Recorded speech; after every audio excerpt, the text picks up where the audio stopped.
يريد الله بكم اليسر ولا يريد بكم العسر.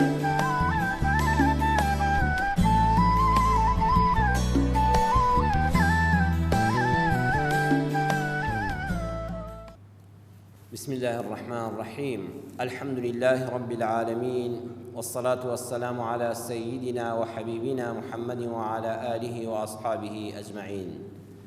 خۆشەویستان و بەڕێزان،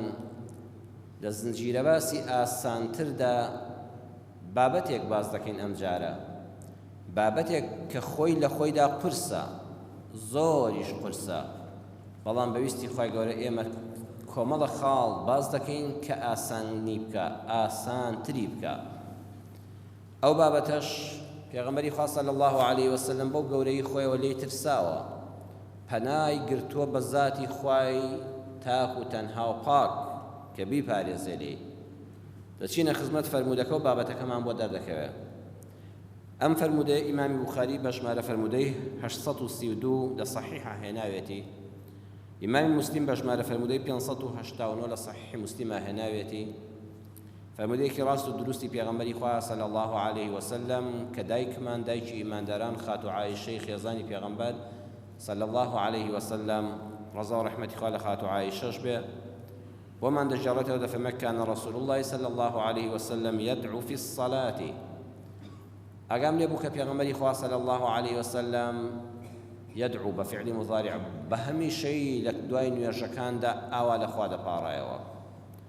دي فرمو اللهم إني أعوذ بك من عذاب القبر. يا ربي خوايا فنادى قرم بتو لسزاي ناوبور، وأعوذ بك من فتنة المسيح الدجال. یا ربی خواه پناه دەگرم بە تۆ، خۆت بمپارێزی لە چاواشەکردنی مەسیحێک کە نەفرەتی لێکراوە. مەسیحی دەجال لە ئاخر زەماندا دێ، چاواشەکارێکی زۆر عەجیبە، ڕەش لێ دەکا بە سپی، سپی لێ دەکا بە ڕەش، ئاگر لێ دەکا بە ئاو، ئاو لێ دەکا بە ئاگر. ئەوەی ئیماندارێکی بە حەق و ڕاستەقینە نەبێ سەری لێ تێک دەچێت. کۆمەڵە شتی وا دەنوێنێ، ئیماندار وا دەزانێت حەق و ڕاستی پێیە، یعنی ئەوەی کە ئیمانەکەی لە قولۆق بێ. تاقیکردنەوەیەکە و فیتنەیەکە ئیماندارانی ڕاستەقینەتی یا ڕزگار دەبن بەویستی خوای گەورە و ئێمە نەگەینە ئەو کاتە. و لە هەموو سەردەمەکانی تریشە کەسانێکن کە ڕەش و سپی لە خەڵک تێکەڵاو دەکەن، ئەبێ ئینسان پەنا بگرێ بەخوا، وڵێ یا ڕەبی خوایە پەنا دەگرم بە تۆ لە کەسانێک کە چاواشەم دەکەن، کە سرم لێ تێدەدەن، کە شەکر و زەهرم بۆ تێکەڵاو دەکەن و من لێکی نەکەمەوە، خوایە خۆت پەنام بدەی. وأعوذ بك من فتنة المحيا وفتنة الممات. پەنا دەگرم بە تۆ خوای تاک و تەنها و بێشەریک لە تاقیکردنەوەی دنیا، لە تاقیکردنەوەی کاتی مردن. اللهم إني أعوذ بك من المأثم والمغرم. پەنا دەگرم بە تۆ یا الله بمپارێزی لە دووشت، مەثەم لە تاوان. یا ربی خوای نەچمە ڕیزی تاوانکارانەوە، تاوانی قەتڵ، تاوانی زینا، تاوانی تەزویر، تاوانی جاسووسی، تاوانی چاڵ هەڵکەندن بۆ خەڵک، تاوانی بوختانکردن بۆ خەڵکی بێتاوان، تاوانی تەشهیر و ناوزڕاندن و شکایەتی کەسانی خەڵک. ئەوەی ئینسان پەنا بەخوا کە چۆن ڕیزی ئەم تاوانکارانەوە، ئەمە تاوانە هەرە قورسەکانن. خوای بمپارێزی نەچمە ڕیزی تاوانبارانەوە، تووشی ئەو تاوانە گەورانە نەبم، خۆت بمپارێزی. خوای بمپارێزە لە قەرزاری. پێغەمبەری خوا صلی الله علیه و سلم فەرمووی خوای پەنات پێ دەگرم بە گەورەی خۆت بمپارێزە من المغرم، لە قەرزاری. لەو کاتەدا کەسێ عەرزی کرد، فقال له قائل، کابرایەک عەرزی کرد، کەسێ عەرزی کرد، ما أكثر ما تستعيذ من المغرم يا رسول الله صلى الله عليه وسلم. ئەی پێغەمبەری خوا، ئەبینم زۆر بەردەوام لە دوعاکان تا باسی ئەوە دەکەی خوایە بمپارێزە لە قەرزاری. بۆچی ئەوەندە باسی دەکەی؟ پێغەمبەری خوا صلی الله علیه وسلم فەرمووی إن الرجل إذا غرم حدث فكذب. ئینسان کە پەنا بەخوا قەرزار بوو، بەخوا پێشتر درۆزن نەبووە، ئێستا وەختی قەرزەکەی هاتوو نیەتی بیداتەوە، قسە دەکا و تووشی درۆکردن دەبێت، فەقیرە درۆ دەکا، ئەم لاولا دەکا بۆی خۆ بدزێتەوە لە قەرزەکە. ووعد فأخلف بەڵێن دەدا بە خاوەن قەرز دەڵێ کاکە دڵنیا بە قەرزەکەت دەدەمەوە ئەم هەفتەم لێ بوەستە تۆ ئەم مانگەم لێ بوەستە ئەشزانێ نیەتی دڵنیایە کە نیەتی بەڵام بۆی خۆی ڕزگارکە ئەینە پیاوێکی پێشتر درۆزن نەبوو ئەم قەرزە تووشی درۆزنی کرد پیاوێکی وعدە بە خیلاف نەبوو قەرز تووشی وعدە بە خیلافی کرد بۆیە قەرز سەرچاوەی زۆربەی گوناهەکانی ترە درۆزنی یەکێکە لە بەڵا گەورەکان ئینسان فێری درۆکردن و تازە تێوە دەگرێت هەروە تا زمان فێری درۆ بوو بەڵێن شکاندن یەکەم جار بەلاتەوە زەحمەتە دوای 100 بەڵێن بە پولێک ئەمە هەمووی سەرچاوەکەی لە قەرزەوە دەست پێ دەکات بۆیە فەرمووی من هەموو دوای نوێژێک داوا دەکەم لە خوا یا ڕەبی خوایە بم پارێزی لە قەرزاری لە تاوانکاری و لە قەرزاری ئەو دوانەی بەیەکەوە هێنان کەواتە بابەتی ئەمجارەمان بابەتێکە باسی قەرزە قەرز کە زانایان فەرموویانە الدەین هەم باللەیل وظل بالنهار و پیاوانێکی بەڕێزی وەکو جەنابتان و خوشکانێکی بەڕێستی بیسەر و بینەری ئەم وتارە ئینسانێکی بە حیا و حرمەتی وەکو جەنابتان خوا پەناماندا ئەگە قەرزار بوو شەو هەمیشە بە خەمەوە سەردەنێتەوە یەک چرکەنی ئەو قەرزەی لەبیر نەبێ شەوکە دەچێتە سەر جێگای خەوتن خەفەت بارە خوایە گیان ئەم قەرزە چۆن بدەمەوە تۆ بڵێ بۆم بدرێتەوە تۆ بڵێ کاری ڕۆژگار لە قەرزێتی ڕزگارم بێ خەفەتی پێدەخوا خەفەتی شەو زەلیلی ڕۆژ کە چاوی بەو کەسە دەکەوێت کە قەرزارێتی خۆی لێ دەشارێتەوە کە چاوت بەو کەسە کەوت کە پارەی لاتە بەبێەوەی داواشی بکاتەوە پیاوی بە حرمەت و ئینسانی بەڕێزی وەکو جەنابتان یعنی حەز بە شەرمەزاری دەکا هەموو لەشی دەلەرزێ لە تاوانە ئێستا فڵان کەس پێی بەداوای قەرزەکەم لێ بکات دەمەخوا وەختی هاتووە خۆشم دەزانم نازانم چی پێ بڵێم بۆیە خەفەتی شەوە زەلیلی ڕۆژە تا بۆت دەکرێ مسڵمانی بەڕێز لە قەرز خۆت پارێزە تا بۆت دەکرێت تا تینت بۆ نەیە قەرز مەکە ئەم وڵاتەی ئێمە بەداخەوە کۆمەڵشتی هاتە ناوەوە قەرزیان لای خەڵک کرد بە شتێکی اعتیادی ئەویش قیست بوو ئێستا زۆربەی خەڵکی هەیە لە پێناوی بەلاشە قەرزارە تاقمێ قەنەفەی هێناوە وەڵا بە قیستی 12 مانگ کە دەنووسرێ بە قیستی 12 مانگ وە زانەمە هەر بە هەدیە بۆ دەرچووە زیادەی ناخرێتە سەر هەر بە سعری خۆی بەڵام بە قیستی 12 مانگ چەند خەڵک لەو ماوەی پێشودا لەو خەیرانەدا خۆی گەورە دەرگایەکی ڕەحمەت لە میلەتە بکاتەوە منچە و معاش باش بێ و لە کاتی خۆیدا بدرێت چەند داما و فەقیرە سەرگەردان بوو چەند ژن لەسەر ئەوە تەواق درا کابرا موچەکەی باش بوو ملیۆنێکی وەردەگرت دەوی قەیچەکە با 150,000 لەگەڵ نەبێ کاکە 250 لەگەڵ نەبێ وەڵا وەختێ بوو بە نیوە 500ەکەشی لە کاتی خۆیدا وەرنەدەگرت کابراش داوای قەرزەکەی دەکرد چەند خەڵک چوونە مەحکەمە ژنەکەی تەلاقدا چەند کەس گیرا چەند کەس خانووی حیجز کرا سارێ لە تۆ قەنەفەت هەبێت لە ماڵەوە نایەنە چ زەروریەتێکە وەڵای لەسەر حەسی دانیشی خۆشترە بەڵام هی خۆت بێ پارەکە کۆکەوە لە سندوقێکە لە داخلەیەکە داینێ حتا خوا ڕەحمەتەکە دەگاتە حەدی کڕینەوە شتە هەرزانتریش دەیکڕی سارەیەکی ڕاکێشاوە چەند خەڵک ئێستا داوا دەکەن خەما مەسەفریان بکەون بەڵکو قەرزی ئەو وینا نەبدەمەوە ئێستا خانووەکەم دەفرۆشن و هاتوونە سەر و خەریکە خانووەکەم هەڕاز دەکەن لە پێناوی تەکسیەکە کە ڕامکێشاوە سارەیەکم لە کۆمپانیا ڕاکێشاوە نیوە و نیو زەرت دەکا بەڕێزم تۆ غەدر لە خۆت کرد هیچ بای ئەوەندە نەبوو بەخوا پاسکیلێکت پێبێ و بەڵام پارەکەت دابێ باشترە لە قەمەرەیەک و هەموو شەو ڕۆژ بە قەرز و قیستەوە حتا بۆت دەکرێت شت بە قیست مەهێنە بۆ ماڵەکەت حتا بۆت دەکرێت ئللا مەگە کابرایەک هیچ چاری نەبێ سەلاجەیەکە و هاوینە و منداڵەکان پێویستیان بە ئاوی ساردا مبەریدەیەکە و دەسووتەیە ئەگەر نەدبێ ئللا مەگە حاڵەتێکی ئاوە ئەوی شتێکی هەرزان بەهای وابێ نەکە دواتر بەسەری ئازاڵ بی کە مسڵمانێکی خێرەمەند نەتوانێت بۆت بکڕێت ناچار بی حتا بۆت دەکرێت قەرز مەکە خەڵکێکمان هەیە معامەلە دەکا بە قەرز چ خەتەرێکی گەورەیە خۆی دەکاتە ئاگرەوە یعنی گرە و لەسەر نەبوو دەکا لە دەریادا ماسی نەگرتووە و معاملەی پێوە دەکا بە قەرز پارەی ئەم و پارەی ئەو دێنێ و دەبا بە قەرز و قۆڵ و ئەوانە و هەر ناشترسێ زۆر خەتەرێکی گەورەیە زۆر ماڵوێرانیە ئەو پارەی هەتە معاملەی پێوکە بە قەدەر ئەوەی کە دەسەڵاتت هەیە ئەگە خوا نەخواسە لە شوێنێکە مەحتەل بووی ڕیسوایی بەردەمی خەڵک نەبی بڕسویا بەردەمی خوا نەبی ئەوە هەمووی نەهامەتیەکانی لە قەرزەوە دەست پێ دەکات جای وتمان قەرز بەم بابەتە قورس و گرانی چۆن ئاسانی کەین بۆ خەڵک ئێمە مەبەستەکەمان ئەوەیە ئەم قورسە چۆن ئاسان و ئاسانتر کەین بەم خاڵانە ئەگەر ناچار بووی قەرزت کرد لە ناخی دڵەوە نێتی دانەوەت هەبێ لە بینی خۆت و خوادا ماڵە کوڕە هەر دەستم کەوێت دوعای چییە کاکاورە خۆ نامکوژێ بڵێ خوای جان وەری دەگرم بە ئومێدی خوا دەیدەمەوە پێغەمبەری خوا صلی الله عليه وسلم لە صحیحی بوخاریدا بە ژمارە فەرمودەی 2387 فەرمودەکە هاتووە لفرمان من أخذ أموال الناس يريد أداءها أدى الله عنه ومن أخذ يريد إتلافها أتلفه الله هر كسيك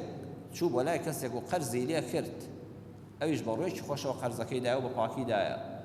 ورقري قرزك نيتي هول بيني خوي خوا داوتي بويستي خوا شر مزارد نابم أم قرز دا ببدموا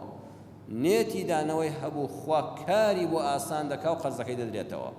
خوا بۆی ئاسان دەکات چونکە نێتی دانەوەی هەبووە کەسێ وەریگر بۆی لرفی لێدا و بیخواوتی حەد دەستم لە قەرزەکە گیر بێ دوایی چی دەکات دە باش کاتم لێ بکات لە قانون ناقانون چیم لێ دەکات خۆ سجنم ناکات سجنم دەکات خۆ هیچم لێ بیدەمەوە من ئیشەکەم مەیسەر دەبێت نێتی ئەو نەدانەوەی هەبوو خوا ئەو کەسە لە ناو دەبات ئەو کەسە ڕیسوا دەکات دڵنیا بە قەرزەکەی پێ نادرێتەوە وێ بۆ ئەوەی قەرزەکەت لەسەر ئاسان بێ نێتی بینی خۆت و خوا دانەوە بێ دوام کە قەرزەکەت دایەوە سوپاسێکی گەرمی خاوەن پارە بکە دەستخۆشی لێ بکە بەڕووی خۆشەوە بۆی بەرەوە چونکە یەکەم جار لەبیرتە کە وەرت گرت چەند سوپاس و ستایشت فڵان کەسە دەکرد ماڵت ئاوا بێ و چەند ڕووت خۆش بوو هیوایە کە قەرز وەردەگرێ ئاوایە کە دەیداتەوە ڕووی ترشە وەکوی بە زۆر لێ بستێننەوە ڕووی ناڕەحەتە دڵی ناڕەحەتە نە با کابراش جارش کە فێر بێ قەرز بدا بە کەسێکی تر پێغەمبەری خوا صلی الله عليه وسلم عبد الله كري أبي ربيعة فرمى استقرض مني النبي صلى الله عليه وسلم 40,000 پیغمبری خاص صلی الله علیه و سلم پیوستی به پاره بو هیچ کس یک نیلم سرزایده روزه برزان یا قرض داری خلق بو یا قرض لای خلق بو او پیغمبری خاص صلی الله علیه و سلم بو گوری خویوا توشیم حالت بو عبد الله كري أبي ربيعة فرمى پیغمبری خاص صلی الله علیه و سلم 40,000 لی قرض کردم 40,000 دینار بو درهم بو باسی ناکا 40,000 يعني پارەیەکی زۆر بووە پێغەمبەری خوا پێویستی بە پارەیەک بووە 40,000 لەو پیاوە دەوڵەمەندە قەرز کردووە فجاءه مال پێغەمبەر ماڵێکی دەستکەوت عەرزم کردن زۆر کە زوار دەزانێت پێغەمبەر صلی الله علیه و سلم لە ژیانیا دیرهەمێکی نەبووە ئەوە پێغەمبەر زەمانێک بووە فترە هەبووە لە ژیانیدا بە مانگ لە ماڵی پێغەمبەر صلی الله علیه و سلم ئاگر نەکراوەتەوە بەڵام زەمانیش هەبووە بە ملیۆنی لا بووە یعنی پێغەمبەری خوا صلی الله علیه و سلم سەردەمانەی زۆرترین دەوڵەمەند بووە دەفەرمێ پارەی دەستکەوت مامەڵەیە کاتە بە دەستی پێغەمبەر پارەیەکی زۆری دەستکەوت یەکسەر پارەکەی بۆ هێنامەوە فدفعه إلي پارەکەی بۆ هێنامەوە پارەکەی بۆ هێنامەوە 40,000ەکەی بۆ بژارم و لەبەردەم ماداینا فەرمووی بارك الله لك في أهلك ومالك يا ربي خوا بەرەکەت بخاتە سەروەت و سامانتەوە یا ربی خوا بەرەکەت بخاتە ناو ماڵ و منداڵتەوە قەت محتاجی نەکێشی وەکو دەستی منت گرت و قەرزت پێدا خوا بەرەکەت بخاتە ماڵەکەتەوە خوا بەرەکەت بخاتە عایلە و منداڵەکانتەوە إنما جزاء السلف الحمد والأداء پاداشتی قەرزی جوان تەنها ئەمەیە ڕیبای تێدا نییە بەڕوویەکی خۆشەوە بە سوپاسکردنەوە بیدەیەوە خاوەنەکە بێت دەستت خۆش بە ماڵت داوا بێ هەروەها بە جوانیش ئەدایکەیەوە پارەی تازەی داویە پارەی کۆنی بۆ نەبەیەوە تەزویری بۆ نەبەیتەوە دڕاوی بۆ نەبەیتەوە بە جوانی ئەدایکەی بەڕووی خۆشەوە بیدەیەوە نەگوا بزانی جەریمەت دەکەن فەقیرە ماڵی خۆیەتی کە دەیدەیەوانێ چاوەڕێەوەی کە هەر نەتدایەوە بە جوانی بیدەیتەوە بە سەرڕاستی ئەوە خوای گەورە زۆری پێخۆشە و کارت بۆ ئاسان دەبێت سێمیان ئێوە کەسێک کە قەرزاری ئێستا دڵنیام زۆرێک هەیە کە ئاگاداری ئەم وتارەی لەم ڕاستە و خۆیەدا قەرزارە ئاخ هەڵدەشێشێ کاکی بەڕێزم دڵنیا بە هەر تۆ قەرزارنی لە دنیادا زۆر کەسی گەورە لە دنیادا قەرزار بوون با بچینە خزمەت ئەم فەرمودەیە کە ئیمامی بوخاری لە صەحیحە بە ژمارەی فەرمودە 2395 شێناوێتی کەسێک بۆمان دەگێڕێتەوە کە سەحابەیەکی پایەبەرزی پێغەمبەری خوا صلی الله عليه وسلم ناوی جابری کوڕی عەبدوڵڵایە جابری کوڕی عەبدوڵڵا لە خۆشەویستانی پێغەمبەر صلی الله عليه وسلم دەفەرمێ قوتیل ئەبی عەبدوڵڵا یەومە ئوحودین شەهیدەن باوکم عەبدوڵڵاه لە ڕۆژی ئوحودا شەهید بوو. جا پێغەمبەری خوا صلی الله علیه و سەلەم عەبدوڵڵاه ئەو تاقە کوڕی هەبوو، جابری ناوبوو، دەوری حەو کچ تا نۆ کچیشی هەبوو، لە پێناوی خوادا شەهید بوو. جابر زۆر خەمبار بوو بۆ باوکی، ئەو بارە قورسەکەوتە سەرشانی بە خێوکردنی حەو خوشک تا نۆ خوشک، قەرزار و هەژار و نەدار. پێغەمبەری خوا صلی الله علیه و سەلەم فەرمووی جابر وەرە موژدەیەکت بدەمێ، خوای گەورە ئاگاداری کردم لە ڕێی وەحیەوە لەگەڵ هیچ کەسێکە ئاوا ڕاستەوخۆ قسەی نەکردووە، باوکت ڕاستەوخۆ خوا قسەی لەگەڵ کردووە دوای شەهید بوونی، ڕاستەوخۆ خوا لەگەڵ باوکتا قسەی کردووە. ئەوەندە پیاوێکی گەورە بووە. دەفەرمێ باوکم لە ئوحودا شەهید بوو وعليه دين قەرزاریش بوو. فاشتد الغرماء في حقوقهم، قەرزار تینیان بۆ هێنام، ئەو دەها دەیگو باوکت قەرزی لەسەرە، ئەو دەیگو باوکت قەرزی لەسەرە، تینم بۆ هات. ئەو کەسێک کە قەرزارە خاوەن قەرز تینیان بۆ هێناوی، ئەوە جابریش تووشی ئەو حاڵەتە بووە. فأتيت النبي صلى الله عليه وسلم فكلمته، شو ما خزنا في صلى الله عليه وسلم قسم لقال كر وتم أي بيغمبري خوا باوكم الشهيد بو قرزاري شا بخوات تينم بو هاتوا عرب بياني وعليك لدرجات داو قرز دكاتوا. فسألهم أن يقبلوا تمر حائطي ويحللوا أبي. بيغمبري صلى الله عليه وسلم شو ولا خوان قرز دكان قسەی لەگەڵ کردن و فەرمووی کاکە ئەم پیاوە باخێکی هەیە، خورمای ئەم ساڵی هەمووی بۆ ئێوە لە زیاتی قەرزەکانتان وەریگرن، ئەوەی بەشی کردن باشە و تۆ بایی 1000 دینار لایەتی، بایی 900 دیناری خۆت وەرگرە و لە سەتی گردنی ئازاکەن لە بێناوی خوادا. چەندی بەشی کرد وەریگرن، ئەوەی بەشی نەکرد گردنی ئەو پیاوە ئازاکەن کە مردۆ بە شەیدی چۆتەوە دیوانی خوا. کەواتە دروستە. جا پێغەمبەر فەرمووی نەیفەرموو باخەکە دەبێ بفرۆشی، باخەکە نافرۆشرێ، ئێوە ماڵ و منداڵە بە چی بژیا دوایی؟ فەرمووی بەرهەمی ئەم ساڵتان دەدەینێ لە زیاتی قەرزەکان و ئێوەش لێ خۆش بن. کەواتە دروستە سوڵح لەسەر قەرز بکرێ، کاکەتر هەموو نادرێتەوە، دەتۆش چاوپۆشێک لە فڵان کەس بکە، ئەویش بەشێکت دەداتەوە و هەر ئەوەندەی دەسەڵاتە. پێغەمبەر ئەم سوڵحەی کرد، بەڵام فەئەبەو وتیان نەوەڵاشتی وا ناکەین، پارەی خۆمان کامل دەوێتەوە. کەواتە پێغەمبەر صلی الله علیه و سلم دوعای شەڕی لێ نەکردن، لیان تووڕە نەبوو، عاجز نەبوو، فەرمووی حەقی خۆتانە، پارەت داوە ماڵی خۆتە. فەئەبەو وتیان وەڵای پێغەمبەری خوا یەک درهمیان لێ خۆش نابین، دەبێت پارەکەمان تەواو بدەنەوە. پێغەمبەری خوا صلی الله علیه و سلم هاتەوە بۆ لای جابر، فەرمووی خەم مەخۆ سەنەغدو عەلەیکە، کورە بەیانی دێین سەرێک لێ دەین. فغدا عەلەینا، دەفەرمێ بڕشە و ڕۆی و بەیانی بۆ پێغەمبەری خوا صلی الله علیه و سلم هات بۆ لامان. حين أصبح كاتك روشلات فطاف في النخل في عمر خاصة صلى بناو دار خرما كان ده هاتو شو باخك بو برهمي خرما بو شون لكو داري خمان رزي تريها لم سر بيا روشتو بو أوصر ودوسجا بناو هاتو شو ودعا في ثمرها بالبركة هدف مخوايا بركة داري كي خوايا بركة داري كي خوايا أم دار ميوانا أم دار خرمانا بركة تبخي خوايا جان زور دخوا بارايوا دفما فمي جابر برد دسك بخرما لكنه قرز بدوا فجددتها فقضيتهم وبقي لنا من تمرها. فمو دستم كل بخور ما رنين فمو خاوان قال زور نوا تو چند لسر 500 تو چند لسر 1000 باي وان دخل ما برد فما هل ما عندك دو قرض درايوا هم خاوان قرض كان حقي خوان ورقل خل ماش ما بو مايوا باش يجاني خوش ما مايوا ببركتي دعاكاني في غمر صلى الله عليه وسلم ببركتي دل صافي او جابر او كره تاقانيا او هم خيزانوا شاوي لو نبو قرض نداتوا بيمنتي خوي در نبري پنای بۆ پێغەمبەری خوا صلی الله علیه و سلم پێغەمبەری خوا پنای بۆ خوا برد خوا بەرەکەت بخوێ ئەم ڕزقەکەمەوە بۆ ئەوەی کەوا ئەم ئینسانە ڕزگار بێ کەواتە ئەگەر تۆش قەرزاری گەورەتر لە تۆ لە ڕووی دین و ئیمانەوە کە سەحابەی پێغەمبەری خوا صلی الله علیه و سلم شەهیدی ئوحودا تووشی ئەو حاڵەتە بووە. چوارەمیان کە هەت بوو پارەکە مەگرە و مامەڵەی پێوە مەکە و زوو بیدەوە، هیوایە پارەی خەڵکیدایە، پارەکەشی هەیە بەڕێزان دەچێ مەعامەلەی پێوە دەکات، پارەکەی هەیە دەچێت کڕی فرۆشتی پێوە دەکات، ئەی کاکە خاوەنەکەی بۆ نایدەیتەوە. زۆر کەسێ دەستی گیرا ئەوە کە لە بچە کردوتیان دەستی پارەی هەیە لای خەڵکە کابرا بە ئارەزووی خۆ ڕۆژانە مەعامەلە دەکات و دێنێ و دەیبا و پارەکە ناداتەوە. ئەزان پێغەمبەری خوا صلی الله علیه و سلم زۆری پێ ناخۆش بووە، فەرمووی مەطل الغەنی ظلم، لە بوخاری موسلیمە هاتوو حەدیثەکە قەرزکوێری دەوڵەمەند زاڵمە،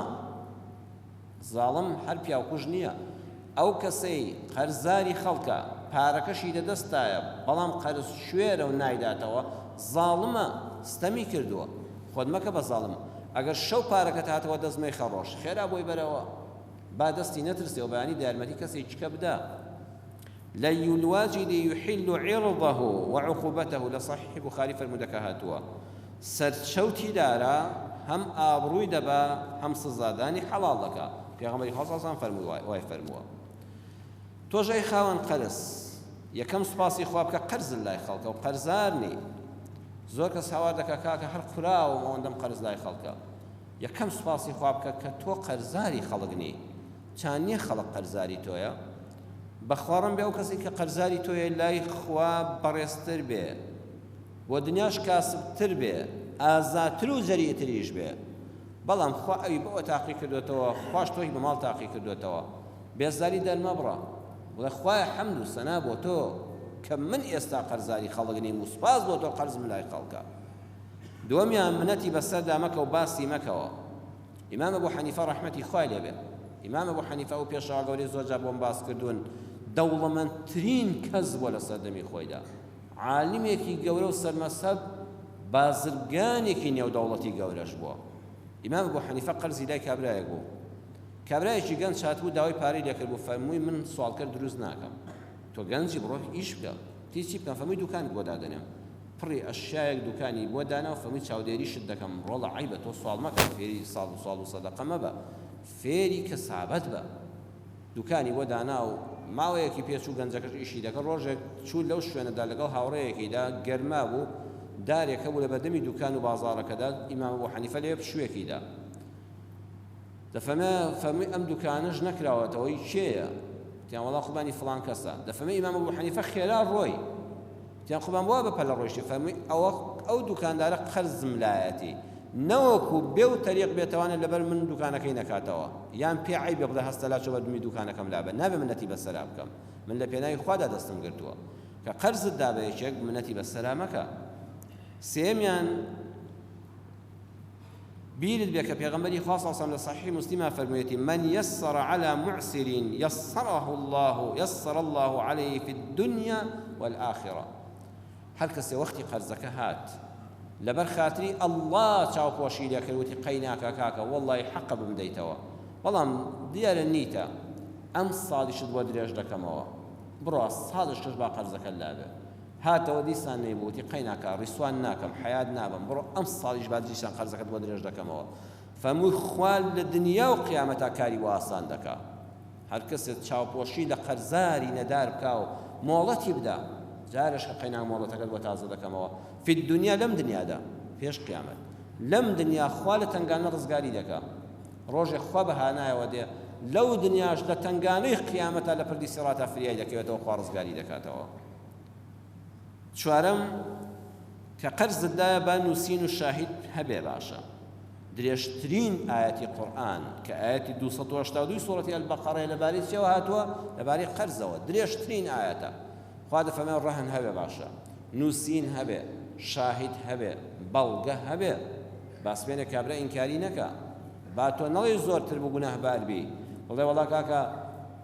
2 دەفتەر دۆلارم داوێتی بە قوربا وەڵا دەفتەرێک بوو تۆ لێت تێکچوو بێ لەگەڵ کەسێکیکەدا نووسراوەکە منەتی بە کەس نییە با نوسخەیەک لای تۆ هەبێ با نوسخەیەکیش لای ئەو هەبێ سبێنێک نە ئەو ئینکاری بکانە تۆ ئینکاری بکەی هیچتان گونەهبار نەبن لەسەر ڕای پیاوەتی و چاکە و خێر تووشی حرامخۆریش نەبن یان ئەو تووشی سوێندی ناڕەوا نەبێ بۆیە با نووسین هەبێ وإن كان ذو عسرة فنظيرة إلى ميسرة وأن تصدقوا خير لكم إن كنتم تعلمون خواهي قال سورة البقرة 280 على فرمي أجا قرزارك هجاء ندار بو أو باب مواضتي بدري تا خواهي قال دروي لدكاتوا أجا قرزكتان بخشي بقرزارك خێرتان دەگا و دەکرێت لە جیاتی خێریان زەکات بیدەنێ کە چاکترە بۆیان یعنی کابران نەبوو نەدار بوو بۆی نەدرایەوە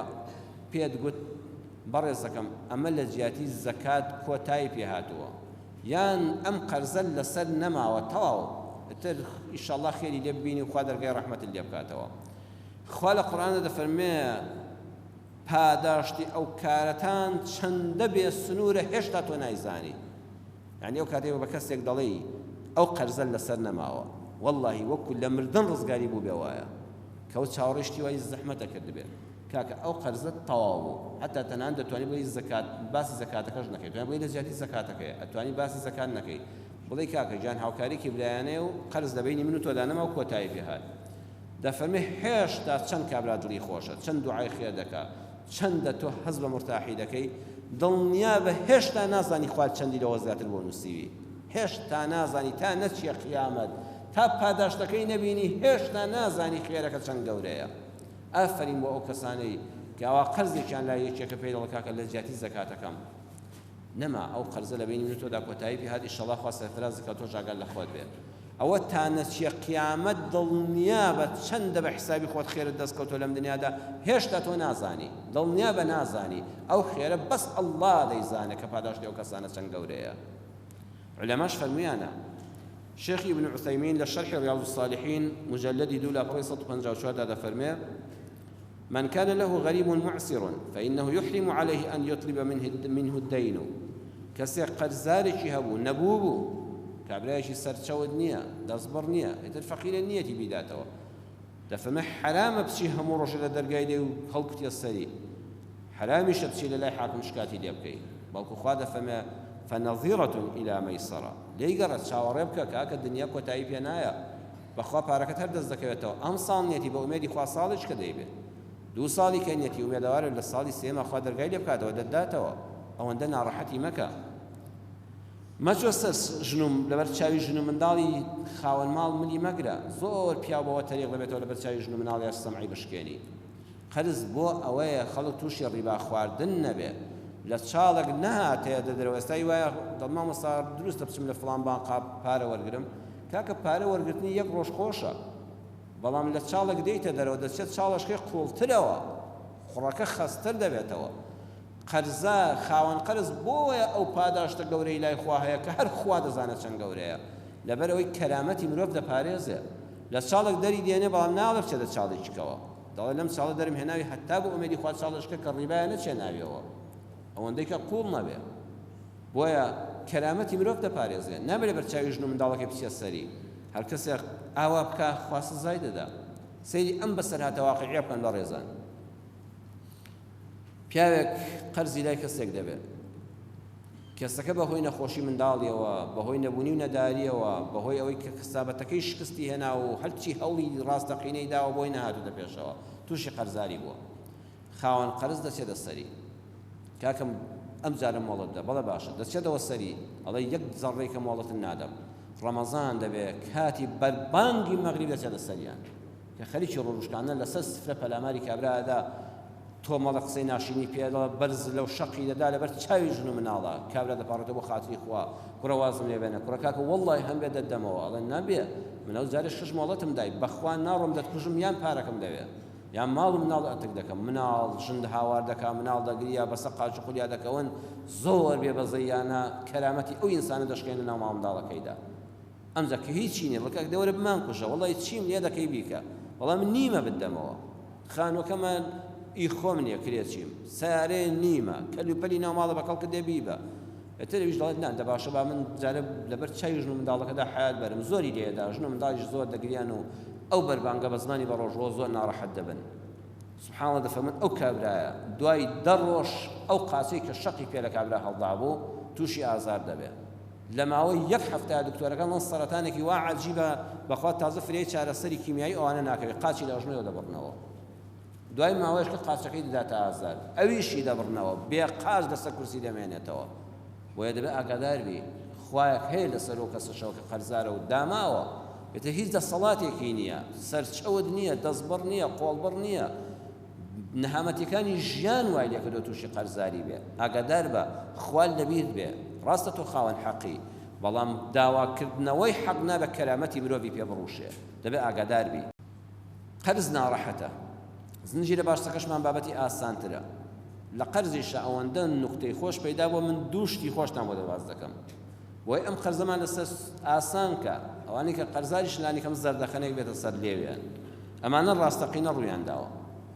کابرایەک لە ساڵی 1995 ناوەکەی شمدایە لە کتێبی شەتۆبار کراوە بەڵام هەر ناوەکەی باز ناکەم قەرز دەدا بە کابرایەک کابراش دەبینێ هەیەتی بەڵام هەیەتی و نایداتەوە چەند جار پێی دەڵێ خەڵکی لە ڕادەسپێرێ وەڵا کابرا هەر جارەی بە نەوعێک خۆی لێ دەدزێتەوە ئەمیش پێی حەیفە ئەڵە 150 دیناری ساڵی 90ەکان 95 لایە یەکاک ئاخرگە هەتە بۆ نامدەیتەوە لای برادرێک باسی دەکات دەڵێ ئەو ئیشە بۆ من دانێ بەخوا من وەکو قیر و زەفت پێوەی دەنووسم ژیانی لێ تاڵ دەکەم حتا بۆ دووەردەگرمەوە دەڵێ دەشەر بێتەوە ئەو قەرزەم بۆ وەرگریەوە 50 دیناریان گەرنت خۆش و ئازایە بۆ خۆت 100یش بۆ من 150کە وەرگرەوە 50 بۆ تۆ گەرنت ئازابێ 100یشی بۆ من دەڵێ دەلێم گەڕێ والله کابرا هەموو ڕۆژ لە دەرگادا بەیانی لە خۆڵان نەساون لە دەرگادا بێ ئیشە شەو لە دەرگادا وەختی نووسن لە دەرگادا کابرا لە کاکە لە کۆڵم بۆ خاتری خوا دەڵێ بەخوا من لە تۆ فێڵ باسترم من وەڕز نابم بەخوا ئیلا شتێکت هەر لێ ئێستێنم ئەڵێ بەخوا هیچم نییە کاکە تۆ 50 دینارم لانی کەم دەیە وەڵا بە 50 دینار ڕێک دەکەون دێتەوە بە لای خاوەن قەرز و ئەڵێ کوڕەوە تۆ لەگەڵ چێ توش بووی بەخوا ئەوە زۆر مشکیلەیە بەخوا تا 50 دینارەکەی خۆم لێسان سوێن بۆەوە بەڵام تۆ گەرنم ئازاکە تۆ کتت 50 خۆت وەرگرە وەڵای تۆش 100ەکەی خۆتی لێ وەرگرەوە من 50ەکەی خۆم لێ وەرگرت گەرنم ئازاکە تۆش بەخوا بەڵام زۆر مشکلە توش بووی ئازا بۆ من 100ەکەی خۆتی لێ وەرگرەوە فەقیرەوە هیچی بۆ نامێنێتەوە کاتی خۆی شاعیرێکە بە نزیکی 40 بۆ 50 ساڵ لەمەوە پێش وەفاتی کردووە عەلی باپیر ئاغا یەکێک بۆ لە شاعیرەکانی کورد شعرێکی جوانی هەیە لەبارەی قەرزەوە دەڵێ دەروێشێک هەبوو زۆر مسڵمان بوو ئەهلی عیرفان و پیاوچاک و جوان بوو چوو بۆ لای شێخێک وتی بە قوربان لە دەستی خەڵکی زۆر بووم هەراسان بە شەو بە ڕۆژ دێن بۆ زیارەتم زۆر هەراسان بووم دڵ پڕ خەفەتم یعنی خەڵک ژیانی لێ تاڵ کردوم شەو ڕۆژم لێ لە بەدەستی خەڵک شێخەکە فەرمووی دەتەوێت چارە پارە بسێنە لەوەی ماڵدارە شێخەکە وتی دەتەوێت چارە پارە بسێنە لەوەی ماڵدارە قەرز بدە بەوەی هەژار و لاتە هەر ئەمە بۆ تۆ ڕێگەی نەجاتە وتی هەرچی بۆ هەل وەلاتان ئەگەر دەوڵەمەند بوو داوای پارەی لێ بکە ئەوەی هات وەلات قەرزار بوو نەبوو بوو شتێک بە خەرز بیدەیە کابرای قەرزار لە ترسی قەرزەکەی ئامادەیە چاوی پێ نەکەوێت بە حیاتی ماڵ نابینێتەوە کابرای دەوڵەمەند کە هات بۆ ماڵتوز یەک دوو جار هات و زانی داوای پارەی لێ دەکەی لە ترسی پارە ناوێرێ بێ بۆ لا دەڵام ماڵت چۆڵ دەبێت زۆر ڕێگایەکی جوانی بۆدانا بە سەلاتی ڕاستەقینەی دووەمیان کە نوکتە ئامێزە مامۆستایەکی بەڕێزی ئەم شاری هەولێرە دیسان حەز ناکەم مامۆستا شین لە کەوانەیەەکە دوکانی دەبێت لە قەڵات و ئەوانە و مەحکەمەوە پیاوێکی بەڕێزی ئەم شارە و زانایەکی گەورەیە گەنجێک لە منتیقەی دیانە و سۆرانەوە هەموو جار کە دێتە هەولێر ئەو مامۆستای لە ڕێی کاسێت و سیدی و تارەکانیەوە بینێەوە زۆری خۆش دەوێت دەچێت بۆ لای مامۆستا فڵان کەس و مەرحەبایەکی گەرمی دەکات ئێمە مامۆستا ڕۆژێ 200 کەس دەبینێ بەهۆی ئیشەکەیەوە بەهۆی پرسیار و مەرحەبایی خەڵکەوانە ئەو گەنجە جوانە هەموو جار دێتەوانە و مامۆستا نامناسیەوە بۆ خوای غەریب نی بەلامەوە فەقیر وەکو تەنەکەی ئاوی سادی بێنە گەورە من چەند جار هاتووم بۆ لای تۆ بێم ئەم شاری دیشم بە تۆ نێ بعد و مەرحەبای بکەم کە دڵە وەڵڵاهی غەریب نی بەلامەوە بۆ خوای ناوەکەتم لە بیر چۆتەوە جارێک نییە دوو جار نییە دە جار نییە ئەمیش زۆر مشتاق دەبێت یەکێوێ لە برادرانی مامۆستا و بیناسێ مامۆستا فەقیر هەر ناوەکەی فێر نابێت ڕۆژێکیان ئەڵێ مامۆستا وەڵڵاهی من زۆر هاتوومە لای جەنابەت ئەڵێ وەڵڵاهی غەریب نی دیسان بەلامەوە ئەڵێ وەڵڵاهی 50 دینارم بیت زۆر مەمنونم مامۆستا بەسەر چاو 50 دینارەکە دەمێ بەڵام تۆش عنوانێکی خۆتم دەیتەوە ئەوە تەسکەرەکەم تەسکەرەیە داتێ و ئیستنساخێکی لەبەر دەکاو خەڵکی کوێ خەڵکی سۆران و فڵان شوێن و ڕەقەمی خانومان و تەلەفۆنمان ئەو وەڵا دەوری مانگ و نیوێک بەڵام مامۆستا بۆ دەوری دوو مانگ لە بەسەر چاو قەیچێکە بڕەکە ئەوەندە زۆر نییە 50 دینارەکەی ئەو کاتە دنیای ئەم ئەسڵەکەی سویسری وە دەیداتێ و دوو مانگەکە وەختی قەرزە و دێتەوە مامۆستا بە گەرمی بە خێراتنی دەکەڵ مامۆستا دەمناسیەوە ئەڵێ ئەی کاک فڵان کەسی پڕی کاک فڵان کەسی پڕی کاک فڵان کەس نی سێ پشتی بۆ دەخوێنێتەوە ئەڵێ بەرە وەڵڵا ئەو چۆنە ناسی وڵە کاکە تازە قەرز کەوتۆتە بینمانەوە چۆن ناوەکە چۆن غەریب دەبی لەلام تازە دەرناسمەوە مامۆستا ئەو پارەکەت بڕواو کە دەستم لێ نەداوە هەر پارەکەی خۆتە ئەو کاتەش پێویستیم بەو پارەیە نەبوو بەڵام کوڕە خۆ من مردم هێندەی بڵێ غەریب نی بەلامەوە بیرم کردەوە ئاوانە بە من هەر غەریب دەبم تا قیامە لە لای تۆ تازە لە قیامەتیشا لە بیرم ناچمەوە ئەوە پارەکە هەری خۆتە دەستکاریم نەکردووە ومێدەوارم ئینشاءالله هەموو ئەوانەی کە قەرزان خوا دەرگای ڕەحمەتیان لێ بکاتەوە یا ڕەبی خوا بمان پارێزی لە محتاجی دەستی خەڵک یا ڕەبی خوا بمان پارێزی لە قەرزاری یا ڕەبی خوا هەموو ئەوانەی کە قەرزارن دەرگای ڕەحمەتی خۆتیان لێ بکەیەوە لە قەرزاری ڕزگاریان کەی یا ڕەبی خوا هەموو ئەوانەی کە قەرزەکانیان بەخشیوە لە زیاتی زەکات لە زیاتی هەر خێر و سەدەقەیەک دڵی ئەو کەسانیان خۆش کردووە کە قەرزارن و توانە قەرز لەسەر نەماوە خوا لە دنیا و قیامەتا دڵیان خۆشکەی ماڵیان پڕ بەرەکەتکەی دەرونیان ئاسوودەکەی ماڵ و منداڵیان بەختەوەرکەی یا ربی خوای ئەم وڵاتەمان پڕکەی لە خێر و بەرەکەت و ڕزق و ڕۆزی زۆر خەڵکەکەمان دەوڵەمەند بێ لە هەژاری ڕزگاری بێ خۆشبەخت بێ لە قەیران ڕزگاری بێ یا ربی خوای تەلەبەکانمان قوتابیەکانمان پۆلی 12 پۆلی 9 بە ئامادەییەوە بە زانستی وێژەیەوە یا ربی خوای پەروەردگار لە ئیمتحانی بەیانیدا و هەموو ئیمتحانەکانی ترا یا ربی خوای سەرفراز و سەرکەوتویان کەی کاریان بۆ ئاسان کەی بە ئاواتی خۆیان بگەێنی وصلى الله على سيدنا محمد وآخر دعوانا أن الحمد لله رب العالمين. يريد الله بكم اليسر ولا يريد بكم العسر